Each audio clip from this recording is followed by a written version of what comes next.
नारद जी कहने लगे, ब्रह्म जी, वह तारकासुर कौन था जिसने आकर देवताओं को भी पीड़ित कर दिया? काम को सदा शिव ने भस्म कर दिया। ब्रह्मा जी बोले, नारद, जिनकी दक्ष की दीति आदि 13 कन्या स्त्री थी, उन सब में दीति बड़ी थी। उससे हिरण्यकश्यप तथा हिरण्याक्ष 2 पुत्र हुए। इन दोनों को भगवान विष्णु ने वराह तथा नरसिंह रूप धारण कर मार डाला। तब पुत्रों के मर जाने से दुखित होकर दैत्य ने फिर कश्यप जी से प्रार्थना की। उनकी सेवा के द्वारा उसे गर्भ रह गया।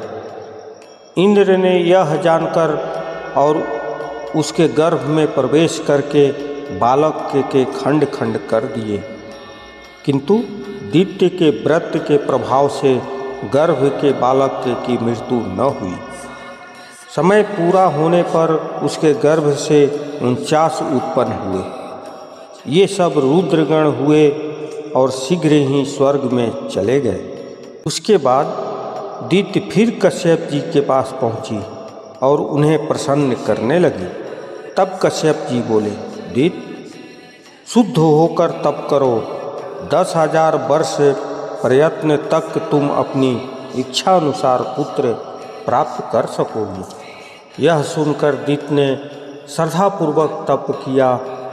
इस प्रकार उसका अत्यंत पराक्रमी ब्रजरांग नाम का पुत्र उत्पन्न हुआ। उसे माता ने आज्ञा दी कि देवताओं को जीतकर उनका राजा बने। दैत्य ने देखा कि यही पुत्र राजा बन गया है और सभी देवता उसके अधीन हैं। ऐसा देखकर वह अपने मन में अतीव प्रसन्न हुई। उसके बाद एक बार कश्यप जी को साथ लेकर ब्रह्मा जी ब्रजरांग के पास गए। उनके कहने से ब्रजरांग ने बंधन खोल दिए और कहने लगा, ब्रह्मा जी, मुझे राज्य से तो कोई प्रलोभन नहीं था, किंतु यही इंद्र अपने स्वार्थ में आकर मेरी माता के बालकों को मारता रहा है। तभी तो मैंने इसे जीतकर राज्य प्राप्त किया है। मुझे तो भोग विलास की इच्छा है नहीं, और ये देवता लोग भी अपने किए कर्मों का फल पा चुके हैं। अब यह अपना राज्य फिर मुझसे ले सकते हैं। यह सब कुछ मैंने अपनी माता की आज्ञा से किया है। ब्रह्मा जी, आप मुझे सबका सार रूप तत्व का उपदेश करें, जिससे मुझे सुख प्राप्त हो। नारद जी, यह सुनकर मैंने सात्विक तत्व समझाया और एक रूपवती स्त्री उत्पन्न करके बजरांग को दी, जिसके बाद हम दोनों वहाँ से चले गए। तभी से बजरांग ने राक्षस स्वभाव त्याग दिया, पर उसकी स्त्री के हृदय में सात्विक भाव न था। उसने काम भावना से बड़े प्रेम से पति की सेवा की। तब उसकी सेवा से प्रसन्न होकर बजरांग बोला, प्राणप्रिय, कहो तुम क्या चाहती हो? यह सुनकर वह स्त्री कहने लगी, पतिदेव, यदि आप मुझ पर प्रसन्न हैं तो त्रिलोकी को जीतने वाला महापराक्रमी विष्णु को भी पीड़ित करने वाला पुत्र दीजिए। ब्रह्मा जी बोले, नारद जी, इस प्रकार के वचन सुनकर द्वेष भाव से दूर रहने वाला बजरांग व्याकुल होकर मन में विचार करने लगा। देवताओं के साथ वैर भाव करना ठीक नहीं। इधर यह देवताओं के साथ वैर भाव करना चाहती है। यदि केवल स्त्री की अभिलाषा पूर्ण कर दी तो सारे संसार के देवता एवं मुनि जनों को दुख उठाना पड़ेगा, और यदि स्त्री की अभिलाषा पूर्ण न की हुई तो मैं नरक का गामी होऊंगा। इस धर्म संकट में पड़कर उसने अपनी स्त्री की अभिलाषा पूर्ण कर देने का उत्तम समझा। स्त्री के वचन में आकर उसे वैसा पुत्र देने का वर दे दिया। फिर स्वयं उसको पूरा करने के लिए अपनी इंद्रियों को वश में रखकर बजरंग ने बहुत वर्षों तक कठोर तपस्या की। ब्रह्मा जी बोले, तब मैं ही प्रसन्न होकर उसके पास पहुंचा और उससे वर मांगने को कहा। तब उसने आकाश में मेरा दर्शन करके प्रणाम किया और अनेक प्रकार की स्तुति करने लगा। फिर बोला, प्रभु आप कृपा करके मुझे ऐसा पुत्र दें जो मेरा तथा अपनी माता जी का हित करने वाला, तप स्वरूप एवं सामर्थ्यवान रूपवान हो। मैंने तथास्तु कह दिया और अपने लोक को चला गया। ब्रह्मा जी बोले, नारद जी, कुछ समय बाद बजरंग की पत्नी गर्भवती हो गई। समय पूर्ण होने पर बड़े लंबे चौड़े शरीर वाला अति पराक्रमी बालक उत्पन्न हुआ। उसके जन्म के समय सारे संसार में बड़े उपद्रव हुए। भयंकर गर्जना के साथ बिजलियां गिरने लगी, भूकंप आने लगे, पहाड़ कांपने लगे, नदी सरोवर आदि का जल उछलने लगा। बड़े जोर से आंधी हुंकार शब्द करती हुई चल पड़ी। सूर्य को राहु का ग्रास हुआ इत्यादि अनेकों उपद्रव होने लगे। कश्यप ऋषि ने उसका तारक नाम रखा। वह तारकासुर अत्यंत शीघ्रता के साथ बजरंग के घर पलने लगा। थोड़े ही काल में वह पर्वत जैसे आकार वाला होकर माता से तप करने का आज्ञा मांगने लगा। तब प्रसन्न होकर माता ने उसे आशीर्वाद देकर आज्ञा दे दी। तब मन में देवताओं को जीतने की अभिलाषा रखकर गुरु जी के कहने के अनुसार मधुवन में चला गया और वहाँ ब्रह्मा जी को प्रसन्न करने के लिए कठोर तप करने लगा।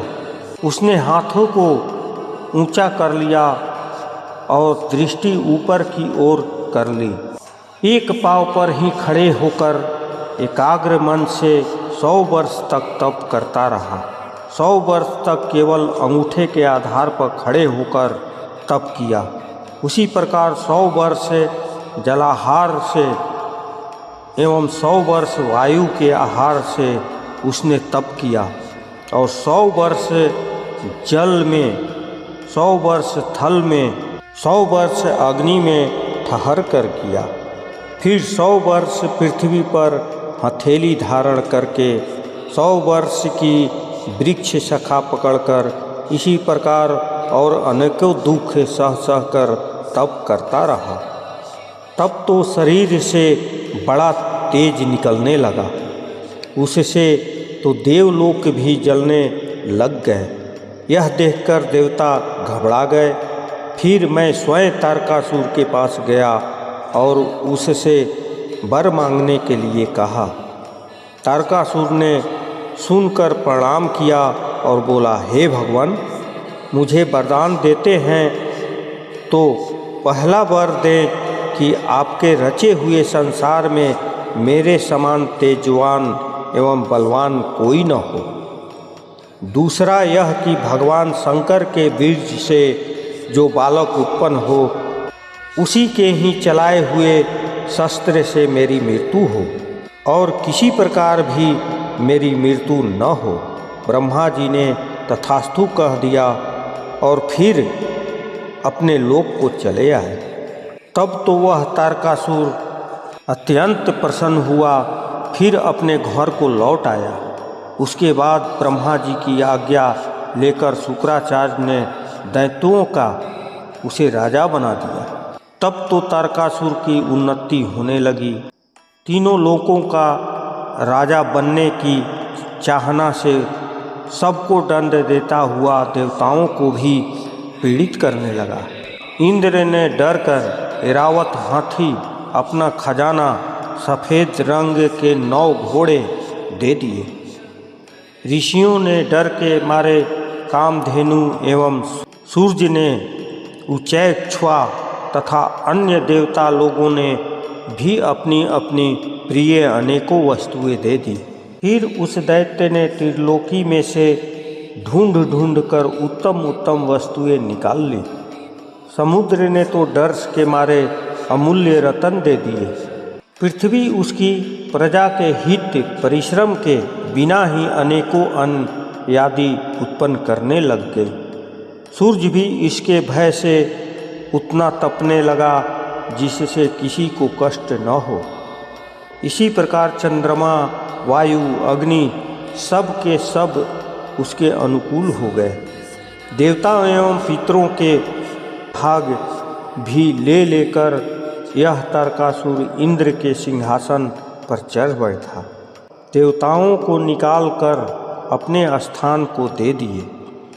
ब्रह्मा जी बोले, नारद जी, सारे देवता तारकासुर के डर के मारे ब्रह्मा के पास पहुंचकर प्रणाम तथा स्तुति करने लगे। आप भी अपना दुख सुनाने लगे। देवता बोले, ब्रह्मा जी, आपने ही उस तारकासुर को वर दे दिया है, तभी वह त्रिलोकी को जीतकर हम सबको स्वर्ग से निकालकर स्वयं इंद्र की सिंहासन पर बैठ गया है। अब आपकी शरण में आए हैं, हमारे दुखों का नाश करो। नारद जी, मैंने उससे कहा, देवताओं, मैं तो उसे मार नहीं सकता, क्योंकि मैं ही उसे स्वयं वर दे चुका हूँ, किंतु वह विष वृक्ष की भांति समय आने पर स्वयं मर जाएगा। इस तारक को तो विष्णु या स्वयं शिव जी भी नहीं मार सकते। हाँ, यदि भगवान रुद्र के वीर्य से पुत्र जन्म हो, वही उसे मारने में समर्थ होगा। उसके लिए मैं एक उपाय करता हूँ। दक्ष पुत्री सती जब हिमाचल के मैना के गर्भ में उत्पन्न हो चुकी है, उसका विवाह भगवान रुद्र से होगा और उसके द्वारा ही पुत्र प्राप्ति होगी, वही उसे मारेगा। अब तुम भगवान रुद्र के साथ पार्वती का विवाह कराने की चेष्टा करो, और अब तो मैं स्वयं तारकासुर के पास जाकर उसे समझाता हूँ, जिससे वह तुम्हें अपने अपने स्थान दे दे। ब्रह्मा जी बोले, इतना समझाकर मैंने उन सबको विदा कर दिया। स्वयं मैं उस तारकासुर के पास पहुंचा और उसे समझाने लगा। मैंने कहा, पुत्र, मैंने तुमको इसलिए वर नहीं दिए थे कि तुम अपनी सीमा से भी पार जाओ। यह स्वर्ग तो देवताओं का है, उस पर तुम्हारा राज्य करने का अधिकार नहीं। तुम तो शीघ्र ही छोड़कर पृथ्वी पर राज्य करो, नहीं तो दुख पाओगे।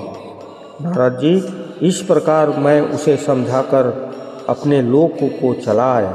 तारकासुर ने भी स्वर्ग छोड़ दिया, पृथ्वी पर आकर शोणित नगर में राज्य करने लगा। देवता मेरी आज्ञा से इंद्र के साथ स्वर्ग में चले गए। ब्रह्मा जी बोले, नारद जी, स्वर्ग में सब देवता मिलकर सलाह करने लगे कि किस प्रकार से भगवान रुद्र काम से युक्त होकर सती देवी से विवाह करें। शिव में काम उत्पत्ति के लिए कामदेव को स्मरण किया। कामदेव इस काल अपने दल बल के साथ वहां आकर इंद्र को प्रणाम करके बोला, सूरनाथ, आपने मुझे किस लिए स्मरण किया है? सुनो, तारक नाम का एक दैत्य है। ब्रह्मा जी के वर पाकर वह निर्भय हो रहा है, उसे कोई मार नहीं सकता। यह इतना दुष्ट है कि युद्ध में देवता लोग भी उससे डर कर भाग गए। उसकी मृत्यु भगवान रुद्र के पुत्र द्वारा होनी है। अब उनका पुत्र तभी होगा जब वे उमा के साथ विवाह करेंगे। श्री महादेव जी को मोहित करना तुम्हारा काम है, तभी वे उमा से प्रेम करेंगे। और सुनिए, श्री उमा देवी जी भी नित्य ही पूजन के लिए उनके चरणों में पहुँचती हैं। उन दोनों का विवाह हो जाने से देवताओं का कार्य हो सकता है। इंद्र के वचन सुनकर कामदेव बोला, हे स्वामी, मैं अवश्य इस कार्य को करूँगा। यह सुनकर शिव माया से मोहित हुआ कामदेव बसंत आदि तथा अपनी रति को लेकर उस स्थान पर गया जहाँ भगवान रुद्र तप कर रहे थे।